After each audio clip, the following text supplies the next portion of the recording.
This is Agritalk Africa, the podcast that puts farmers first.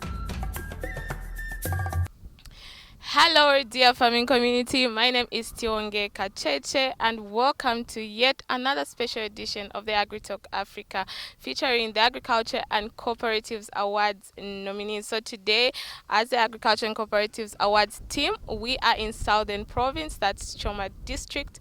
We are here to speak to Fenny Mweene Mundia of Fenny Poultry Palace, and she'll just share more insights about her poultry farming business.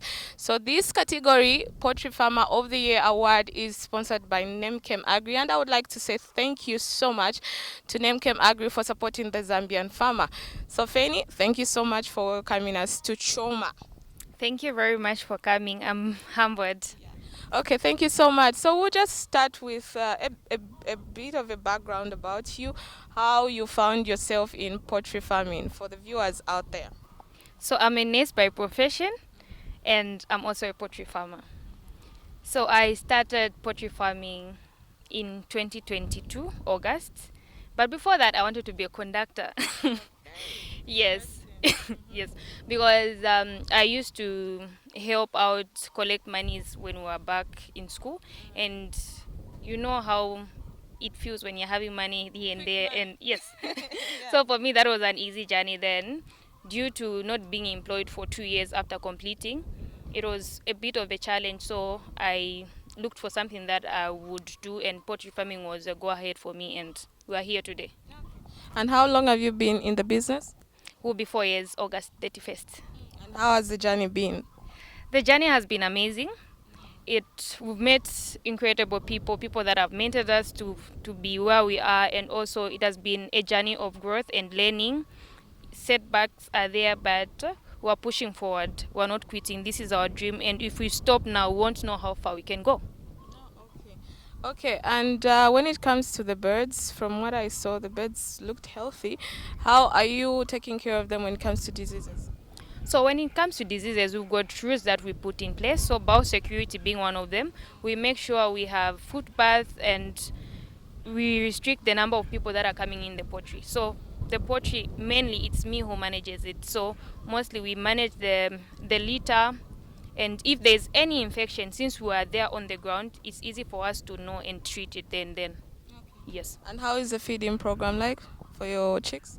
So for my chicks, they eat throughout because they're still babies. Mostly we start withdrawing after 4 weeks. Yes. Okay. All right. And then have you ever experienced any major loss or setback in your business, and how did you overcome that? Yes, we did.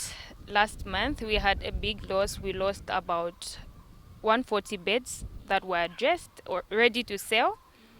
Yes, so it was a big challenge whereby you are facing it for the very first time, and you know how hard it is when you don't have anywhere to run to, and that's your only source of income, so to say. So it was tough, hard, but this is our dream. If we stop, we won't know how powerful we are. So we're forging ahead and just trusting God to help us. And how many beds do you keep at a time, and how often do you restock? So we do 300 per cycle. Yes, so we cycle after 4 weeks. Yes. And who's the market for the beds? Where are you selling them?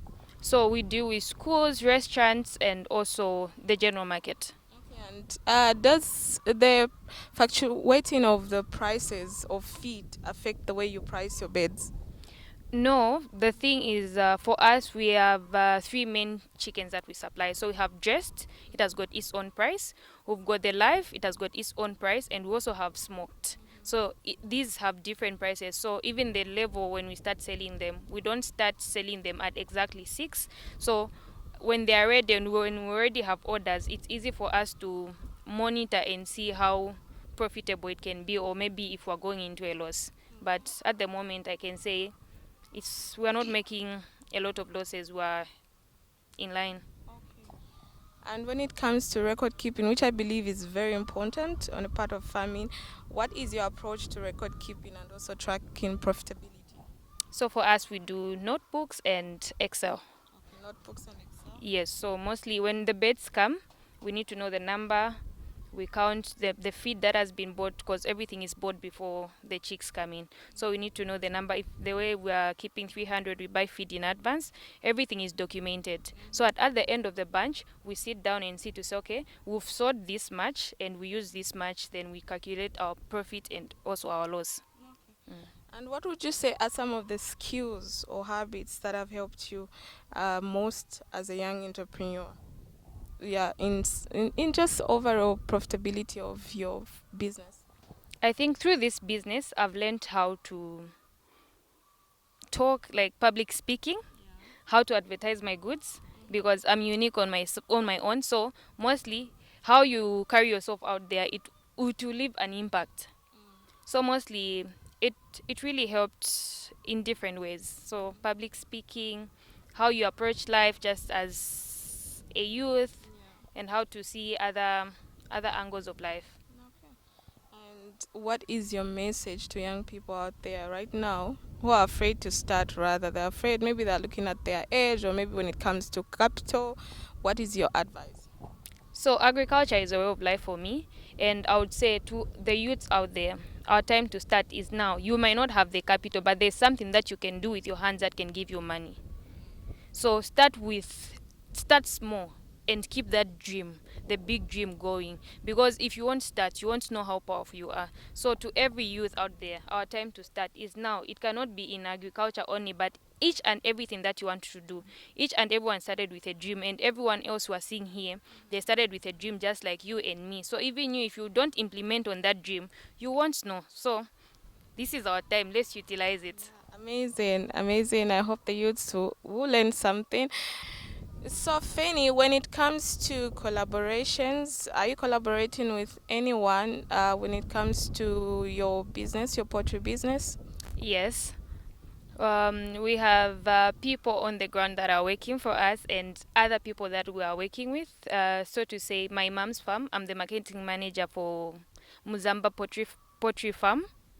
So we keep layers and I'm the marketing manager. So we help, and also other farmers that have products, we help them advertise them. And Fenny, thank you so much for having us here and for welcoming us and just showing us around and seeing what you're doing. Anything else you would like to say? Thank you very much for coming. I'm very humbled, and for people that nominated me, I'm really grateful. Yes. There you have it, dear viewers. Thank you so much for joining us on this episode. And like I mentioned earlier, this category, Poultry Farmer of the Year, is sponsored by Nemkem Agri. And we would like to appreciate once again Nemkem Agri for coming through to support the Zambian farmer. Until the next episode, my name is Tionge Kacheche. This is Agritalk Africa, the podcast that puts farmers first.